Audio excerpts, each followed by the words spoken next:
मित्रांनो, ठरलं तर मग या मालिकेच्या आजच्या भागामध्ये अश्विन मधुभाऊंना विचारतो की मधुभाऊ, अहो तुमच्या डोळ्यात काय स्कॅनर्स वगैरे बसवले आहेत की काय? त्यावेळी मधुभाऊ हसतात आणि म्हणतात, कसं आहे ना अश्विन बाळा, अरे निसर्गातच बापाच्या डोळ्यामध्ये देवाने स्कॅनर्स बसवलेलेच असतात. कारण आमची सायली लहानपणापासून कुसुमला फराळ करण्यामध्ये अगदी मदत करायची. ती 12-13 वर्षांची झाली तेव्हापासून मी फक्त तिच्याच हातचा फराळ खाल्ला, बाकी कोणाच्याच नाही. हो की नाही साऊ? असं म्हणून आता ते सायलीला विचारतात. तेव्हा सर्वजण आता सायलीकडे खूप कौतुकाने पाहतात की किती लहान असल्यापासून सायली फराळ करते. तेव्हा कुसुमताई देखील म्हणते, हे खरं आहे हा. मात्र जेव्हा सायलीला फराळ बनवता आला ना तेव्हापासून तिने मला कधीही फराळ बनवू दिला नाही आणि माझी मदत सुद्धा घेतली नाही. पण मधुभाऊ, तुम्हाला एक सांगू का, मलाही असं बघून सांगता येणार नाही हा सायलीने नक्की काय काय फराळ बनवलाय. तेव्हा कल्पना म्हणते, तुम्ही सांगा बरं मधुभाऊ, यातलं सायलीने काय काय बनवलंय? तेव्हा मधुभाऊ हसतात आणि म्हणतात, त्यात काय अवघड आहे. आता ह्या ज्या चकल्या आहेत ना त्याचे काठ पहा बरं कसे सारखे आहेत. मग ह्या चकल्या माझ्या साऊने बनवल्यात. तेव्हा मधुभाऊने अगदी करेक्ट ओळखल्यामुळे सर्वांना आश्चर्याचा जरा धक्काच बसतो. आता ती करंजी पहा बरं, ती अशी मध्ये कशी टम्म फुगलेली आहे. म्हटल्यावर कुणी बनवली? ती माझ्या साऊनेच बनवली आहे. आणि हे बेसनाचे लाडू आहेत ना, ते मात्र माझ्या साऊनेच बनवले आहेत. कारण अर्धा बदाम लावण्याची पद्धत ही तिचीच आहे. अगदी मधुभाऊ करेक्ट ओळखत असतात ते पाहून सर्वांना आश्चर्याचा धक्का बसतो. आणि हा चिवडा आहे ना, तो काही साऊच्या हातचा वाटत नाही, कारण तिने तो बनवलाच नाहीये. असं म्हणून मधुभाऊ खूप हसतात. प्रताप म्हणतो, अरे वा मधुभाऊ, तुम्ही तर सगळं ओळखलत, तुम्ही तर डिटेक्टिव्ह असायला हवं होतं. मग मधुभाऊ म्हणतात, अहो बाप असणं खूप महत्वाचं असतं त्याच्यासाठी. तेव्हा अस्मिता रागातच मधुभाऊंकडे पाहत मनात विचार करते की 1.5 वर्ष गुन्हेगारांमध्ये राहिले आणि डोकं नको तिथे चाललं तर त्यात कसलं आलंय नवल. पुढे मधुभाऊ सांगू लागतात, सायलीचं आणि माझं नातं रक्ताचं नसेल ना तरीही रक्ताच्या नात्यापेक्षाही जास्त घट्ट नातं आहे. सायली आता खूपच इमोशनल होते आणि मधुभाऊंकडे पाहू लागते. आता तिचे डोळे पाणवतात. मधुभाऊंच्या अगदी जवळ जाते आणि त्यांना मिठी मारते. तेव्हा सायली आणि मधुभाऊंचं एकमेकांवरील ते प्रेम पाहून, बाप लेकीचं एकमेकांवरील असणारं ते प्रेम पाहून आता अर्जुनच्याही डोळ्यात पाणी येतं. मग आता चैतन्य अर्जुनकडे आणि सायलीकडे पाहतच राहतो. त्याच वेळी आता तो नंतर अर्जुनला सावरतो आणि म्हणतो की कसं आहे ना, की समोरच्याला जांभई आली तर आपल्यालाही जांभई येते, बरोबर ना? चैतन्याच्या या बोलण्याचा अर्थ कुणाला काही समजत नाही. मग त्याच्याकडे सर्वजण पाहू लागतात. तेव्हा तो म्हणतो, मला असं म्हणायचंय, म्हणजे आता सायली वहिनीच्या डोळ्यात पाणी आलं ना, मग आमच्या अर्जुनच्याही डोळ्यात पाणी आलंय. तेव्हा प्रताप आता समजावतो की अर्जुन हे असं असायला हवं बाळा, म्हणजे मधुभाऊ कसं सायलीच्या मनातलं ओळखतात तसं तुला सुद्धा तिच्या मनातलं ओळखता आलं पाहिजे, तरच तुमचा संसार अगदी सुखाचा होईल.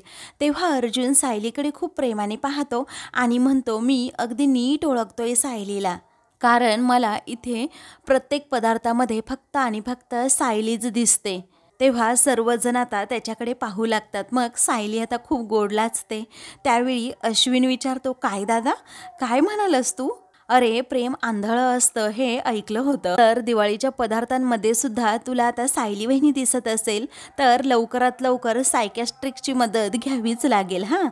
तेव्हा सर्वजण अर्जुनवर हसतात. तर अर्जुन देखील लाजतो.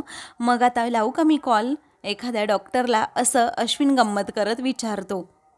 त्यानंतर कल्पना म्हणते, बरं अर्जुन मला एक सांग, तुला फराळामध्ये आणि सायलीमध्ये काय साम्य दिसतं ते तरी आम्हाला सांग.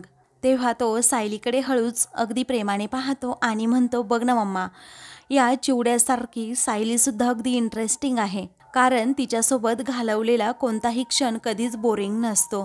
कारण चिवडा कसा बऱ्याच गोष्टींचा असा मिक्सचर असतो, तशाच सायलीच्या पर्सनॅलिटीला बऱ्याचशा शेड्स आहेत. आता करंजी म्हणाल तर सायलीसारखी खूप डेलिकेट आहे, कारण वरून खुसखुशीत परंतु मनातून अगदी केअर करते सर्वांची ती. आणि चकलीसारखी तिखट सुद्धा म्हणता येईल. कारण तिच्या माणसांना जर कुणी त्रास दिला तर हे काटे बाहेर आले समजायचं. असं म्हटल्याबरोबरच सर्वजण त्याच्यावर हसतात. सायली अर्जुनवरून नजरच हटवत नाही, ती त्याच्याकडे पाहतच राहते. कारण अर्जुनने खूप छान शब्दांमध्ये सायलीचं असं पदार्थांवरून वर्णन केलेलं असतं. मग अस्मिता नाक मात्र मुरडते आणि म्हणते, आता तेवढे लाडू राहिलेत, तेवढंच सांग बाबा आता, असं म्हणून ती त्याला विचारते. तो आता सांगू लागतो, हा लाडू, या लाडूवर जो अर्धा बदाम आहे ना, तसंच सायलीने या घरात येऊन या घराची अगदी सुंदरता वाढवली आहे. आणि सायली या मोतीचूरच्या लाडवासारखी अगदी स्पेशल सुद्धा आहे. कारण आपल्याला हा लाडू कसा अगदी अलगद हँडल करावा लागतो, तसंच सायलीचं मन अगदी खूप प्रेमाने हँडल करावं लागतं. तेव्हा सायली अर्जुनकडे पाहून खूप गोड लाजत असते. तेव्हा ते दोघेही अगदी एकमेकांकडे खूप प्रेमाने पाहत असतात. तर कुसुमाता बरोबर ओळखते. त्यानंतर प्रताप म्हणतो, अरे अर्जुन, काय कमालीचं बोललास रे तू. त्यानंतर अस्मिता विचारते, काय रे, सायलीचं कौतुक पुराण झालं असेल तर मी झोपायला जाऊ का आता. तेव्हा अश्विन तिची गंमत करतो आणि म्हणतो, अस्मिताई, तुला सांगू का ग, धना या लाडवासारखी आहे. मग अस्मिता विचारते, म्हणजे गोडच म्हणायचं आहे ना तुला अश्विन. तेव्हा तो म्हणतो, तसं नाही आहे अगं, तुझे गाल ना या लाडवासारखे असे फुगलेले असतात, अगदी गोल गरगरीत परंतु रागाने. असं म्हटल्याबरोबर सर्वजण अस्मितावर हसतात. तेव्हा अर्जुन आता बाजू सावरतो आणि म्हणतो, नाही नाही अस्मिताई, तू लाडू आहे आणि लाडवासारखीच आहे, फक्त मेथीच्या लाडवासारखी. मग आता ती जोरातच चापट त्याला मारते आणि म्हणते की, अर्जुन, तू असं बोलतोस मला, मम्मा डॅड बघ ना हा काय बोलतोय मला. तेव्हा सगळेजण आता तिच्यावर हसू लागतात. तेव्हा सर्वांना असं हसलेलं पाहून आता अस्मिता अजूनच चिडते. तर दुसरीकडे आता प्रियाला रविराज हा खूप ओरडतो आणि म्हणतो, तन्वी, तुझी चूकच तेवढी गंभीर होती, समजलं. अगं, माझी मुलगी आहे ना म्हणून तू वाचलीस, नाहीतर आत्तापर्यंत जेलसुद्धा झाली असती. तेव्हा नागराज तर खूप घाबरतो. तेव्हा प्रिया आता वैतागूनच म्हणते, बाबा मग तुम्ही पण टाका ना मला जेलमध्ये, तुम्हाला टाकायचं असेल ना तर टाकू शकताय तुम्ही, नाहीतर बाबा तुम्ही एक काम करा, मला मारूनच टाका. असं अभद्रपणे ती ऐन दिवाळीमध्ये बोलत असल्यामुळे सर्वांनाच तिचा राग येतो. पुढे ती आता रडण्याचं नाटक करत म्हणते की, तसंही इथे माझ्यावर प्रेम करणारं कुणीच नाही आहे ना, कुणाला माझ्याविषयी आपुलकी आहे. मी ना तिकडे आश्रमातच बरी होते, माझे आई वडील असूनही मी पोरकी आहे, मी एकटी आहे खूप, असं म्हणून ती खूपच रडते.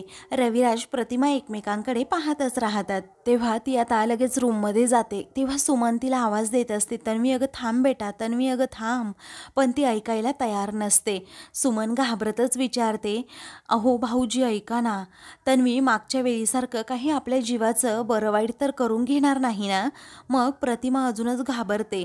तेव्हा नागराज रागातच म्हणतो, अगं शुभ बोल ना सुमन, अगं आज दिवाळीचा दिवस आहे आणि हे तू काय बोलतेस. तेव्हा रागातच रविराज म्हणतो, ती काहीही तसं करून घेणार नाहीये सुमन, कारण तन्वीने खूप मोठी चूक केली आहे, तिला सुद्धा माहीत नाही, चिडेल आणि शांत बसेल, असं म्हणून तोही गप्प बसतो. तेव्हा नागराज आता मनात विचार करतो, या मूर्ख प्रियाला असं भडकून तरी काय मिळणार आहे. दादा जर चिडला ना, जे हातात आहे ना ते सुद्धा निघून जाईल. इकडे आता मधुभाऊ म्हणतात, फराळ सुद्धा खाऊन झाला, एवढा वेळ आनंदात गेला, आता मात्र मला निघायला हवं. तेव्हा सायली म्हणते, निघायला हवं आणि लगेच एवढ्यात. मग मधुभाऊ म्हणतात, हो. कल्पना म्हणते, काहीतरीच काय मधुभाऊ, तुम्ही आता कुठेही जायचं नाहीये, तुम्ही आता दिवाळीचे 4 दिवस इथेच राहायचंय आणि कुसुमताई सुद्धा इथेच राहतील. आता असं म्हटल्याबरोबरच सायली म्हणते, हो. मग अर्जुन देखील म्हणतो, हो मधुभाऊ, तुम्ही इथेच थांबा. तेव्हा मधुभाऊ म्हणतात, हे पहा, लेकीच्या घरचा पाहुणचार बापाने जास्त दिवस घ्यायचा नसतो, कारण लेकीचा सुखी संसार डोळ्यात साठवायचा आणि लवकरात लवकर बापाने निरोप घ्यायचा. तेव्हा कुसुम म्हणते, आणि मधुभाऊंचं घर म्हणजे माझंच घर आहे ना. मधुभाऊंच्या मनाचा मोठेपणा आता सर्वजण पाहत असतात. अर्जुन म्हणतो, मधुभाऊ, अहो हे सुद्धा तुमचंच घर आहे. मधुभाऊ म्हणतात, हा तुमच्या मनाचा मोठेपणा आहे जावई बापू, पण आता निघायची वेळ आली आहे, असं म्हणून मधुभाऊ आता सर्वांचा निरोप घेऊ लागतात.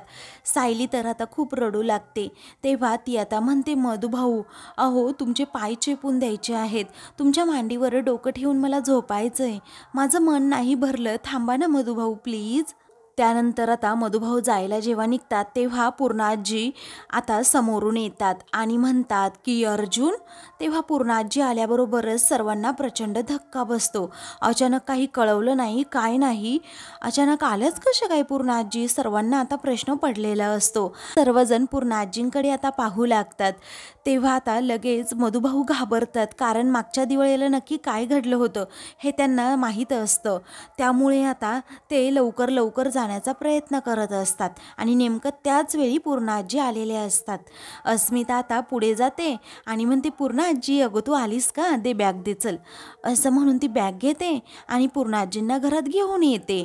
तेव्हा त्या म्हणू लागतात की अरे अर्जुन, आपल्या घरी कोण पाहुणे आले हे तू मला अगोदर का नाही सांगितलंस. तेव्हा मधुभाऊ खूप घाबरतात आणि हात जोडून म्हणतात, मी आता निघतच होतो. तेव्हा आता मधुभाऊ घाबरलेले असतात. तेव्हा पूर्णाजी रागातच म्हणतात, कुणीतरी माझ्या प्रश्नाचं उत्तर द्या अगोदर. त्या रागातच म्हणत असतात, आपल्याकडे कोण पाहुणे आलेत, कुठले पाहुणे आलेत हे मला अगोदर का नाही सांगितलं. तेव्हा त्या म्हणतात सायली. मग सायली आनंदानेच म्हणू लागते, पूर्णाजी अहो यांनी आज मधुभाऊंना अगदी जामिनावर सोडून आणले. तेव्हा पूर्णाजी आता म्हणतात, इथे येण्यासाठी तुम्हाला कुणाच्याही परवानगीची गरज नाहीये, पण निघालात तुम्ही कुणाच्या परवानगीने. तेव्हा सर्वांना प्रश्न पडतो, नक्की पूर्णाजीला काय म्हणायचंय. तेव्हा आता मधुभाऊ म्हणतात, म्हणजे मला नाही समजलं. त्यावेळी पूर्णाजी म्हणतात अन्नपूर्णा सुभेदारांचे व्याही घरी आले आहेत आणि तेही अगदी दिवाळीच्या दिवशी, आणि त्यांचा आदर सत्कार झाला नाही हे शक्य आहे का. आता पूर्णाजीने असं म्हटल्याबरोबरच सर्वांना खूप आनंद होतो. तर अस्मिता आता पूर्णाजींकडे आश्चर्याने पाहू लागते. त्याचवेळी व्याही, असं कुसुम आश्चर्याने विचारते. मग आता पूर्णाजी म्हणतात, का ग तुला एवढं आश्चर्य का वाटलं. अगं हे सायलीचे मानस पिता म्हणजे माझ्या अर्जुनचे सासरे आहेत. अनावधानाने माझ्याकडून यांचा अपमान झाला गेल्या दिवाळीमध्ये. तेव्हा आता पूर्णाजींना आणि मधुभाऊंना देखील आठवतं की गेल्या दिवाळीमध्ये एक गुन्हेगार म्हणून सायलीच्या वडिलांकडे, मधुभाऊंकडे पूर्णाजी या पाहत होत्या. गेल्या वर्षी खरंच खूप मोठी चूक झाली होती. आता त्या चुकीचं प्रायश्चित्त घेण्याची संधी माझ्याकडे आलीये. आता बरं झालं मला अस्मिताने फोन करून सांगितलं की तुम्ही आलात म्हणून.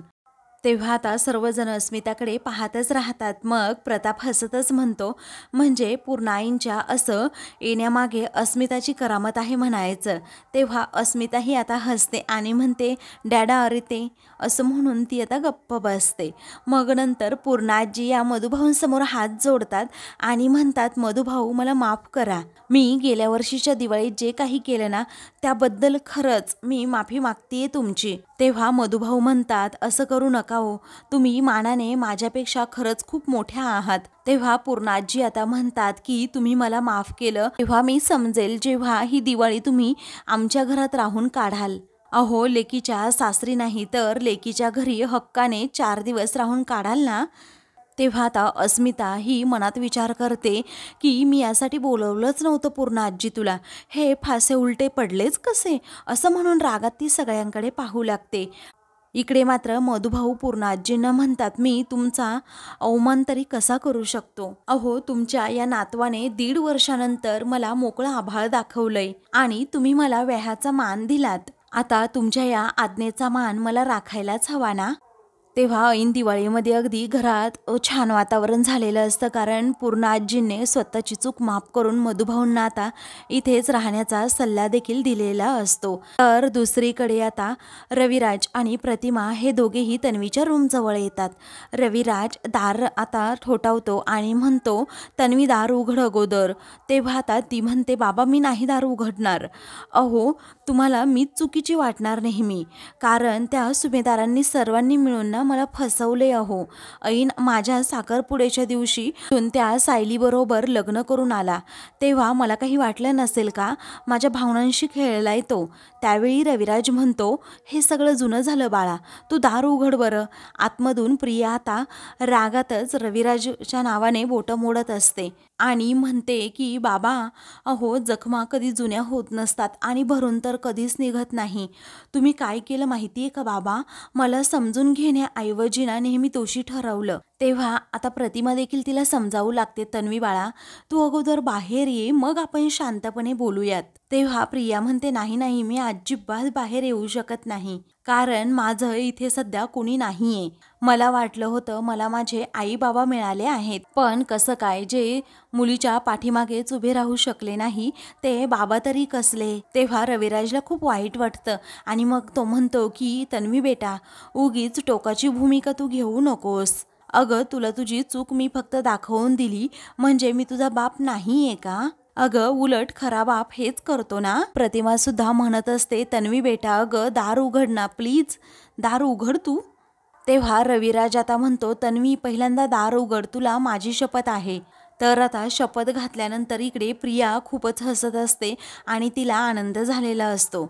इकडे घरातील सर्वजण खुश असतात. तेव्हा कल्पना म्हणते, पूर्ण आई तुम्ही अगदी वेळेत आलात. आणि कुसुम तू सुद्धा अजिबात जायचं नाही हा कुठे, नाहीतर मी सायलीचा पिळते ना तसाही तुझा कान पिळेल. तेव्हा सर्वजण हसू लागतात. मग कुसुम आता म्हणते, ठीक आहे ना, असं हक्काने कान पिळणारा सुद्धा माणूस लागतो. आता तुम्ही पण सर्वजण आग्रह करतायत म्हटल्यावर मी सुद्धा राहते इथे दिवाळीची. तेव्हा सर्वजण आता खुश होतात, कारण मधुभाऊ आणि कुसुम या दिवाळीमध्ये सायलीकडेच राहणार असतात. दुसरीकडे प्रिया फक्त रडण्याचं नाटक करत पटकन दार उघडते. प्रतिमा आणि रविराज दोघेही आतमध्ये येतात. मग आता रविराज म्हणतो, तन्वी बेटा मी तुझ्यावर असा चिडू शकत नाही ग, मी तुझ्याशिवाय कसा राहू शकतो, तुझ्याबरोबर जर नाही बोललो तर मला करमेल का? तेव्हा आता रविराज हा तिला छान प्रकारे समजावत असतो आणि मग आता तो विचारतो, अगं तू अशी का वागतेस मग वेड्यासारखी? अगं तुझा अपमान झाला त्या घरामध्ये ते बरोबर आहे, पण तुझ्याबरोबर माझासुद्धा झालाय. तुझ्यामुळे मला सारखी सारखी त्या घरामध्ये मान खाली घालावी लागतीये. तू अशी का वागतेस जेणेकरून तुझ्या बापाची मान शरमेने खाली जाईल. त्यावेळी प्रिया म्हणते, बाबा अजूनही तुम्ही मला समजून घेत नाही आहात. अहो मला ना एकाच गोष्टीचं खूप टेन्शन आलंय की त्या घरात मी जाऊ शकत नाही.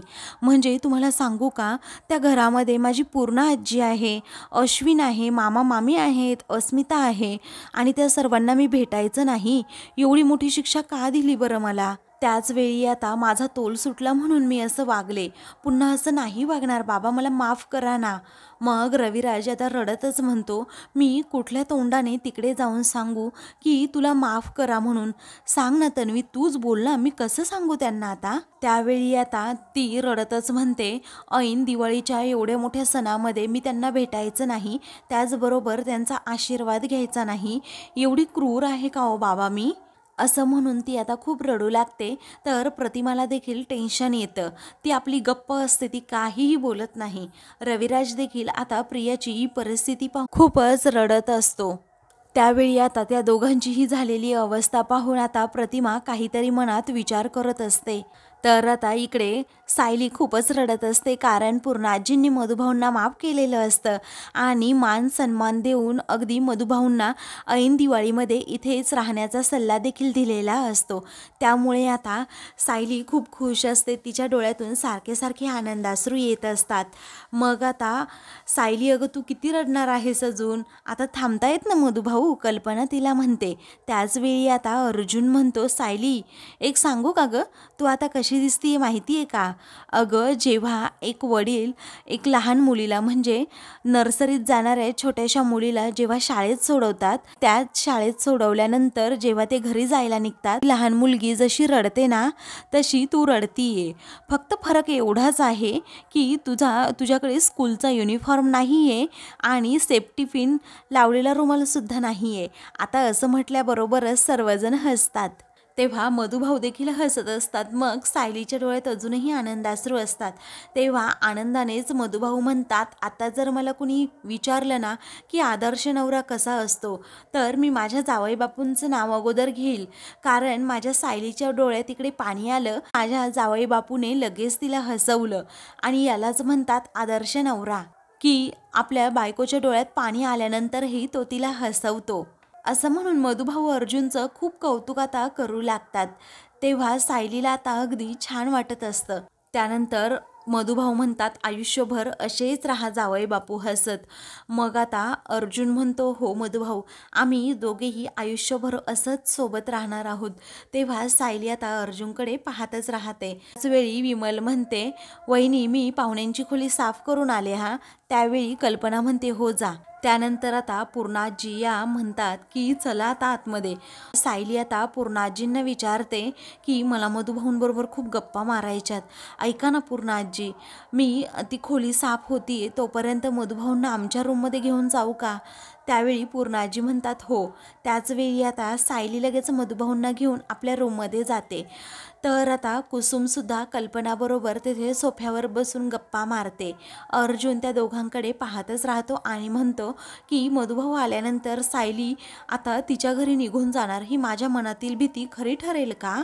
हाच विचार तो सतत करतो. तर आता मित्रांनो, पुढील भागामध्ये सायली आता अर्जुनबद्दल सगळं मधुभाऊंना सांगत असते की तो कशा प्रकारे माझी अगदी आई बनून माया लावतात, माझं कशा प्रकारे रक्षण करतात, त्याचबरोबर माझ्या डोळ्यात कधीही पाणी येऊ देत नाही. अर्जुन अगदी गरमागरम चहा घेऊन तेथे दोघांसाठी येतो. तेव्हा मधुभाऊ म्हणतात की माझ्या मुलीने खरंच नशीब काढलं जावई बापू. तेव्हा अर्जुन म्हणतो, ॲक्च्युली नशीब मी काढले मधुभाऊ, मला सायलीसारखी बायको मिळाली. दोघेही एकमेकांकडे पाहतच राहतात. अशाच मालिकेंचे पुढील भाग पाहण्यासाठी चॅनलला सबस्क्राईब करा.